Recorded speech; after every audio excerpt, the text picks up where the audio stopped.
Hello friends, உங்களோட ஃபோட்டோவையும் இந்த மாதிரி எடிட் பண்ணணுமா? எப்படி எடிட் பண்ணுறதுன்னு பார்க்கலாம் வாங்க.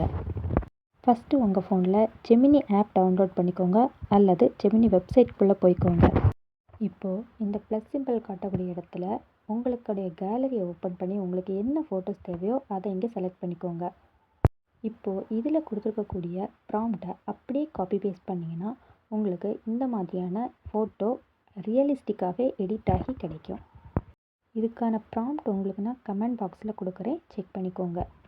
இப்போ பார்த்தீங்கன்னா ஃபியூ செகண்ட்ஸ் உங்களுக்கு இந்த இமேஜ் ஜெனரேட் ஆக டைம் எடுத்துக்கும். இமேஜ் ஜெனரேட் ஆகி முடித்ததுமே உங்களுக்கு அந்த இமேஜ் இந்த மாதிரி ட்ராப் டவுன் சைடில் ஜெனரேட் ஆகி கிடைக்கும். இந்த இமேஜை உங்களுக்கு டவுன்லோட் பண்ணி எடுக்கணும்னா இந்த இமேஜை நீங்கள் டச் பண்ணிங்கன்னா ரைட் சைடு டாப்பில் டவுன்லோட் சிம்பிள் காட்டும். அதை டச் பண்ணி நீங்கள் டவுன்லோட் பண்ணிக்கலாம். அதுக்கப்புறமா இந்த ஃபோட்டோவை நீங்கள் வியூ பண்ணி பார்த்தாலும் நல்ல ஒரு கிளாரிட்டியில் உங்களுக்கு இந்த ஃபோட்டோ கிடைக்கும்.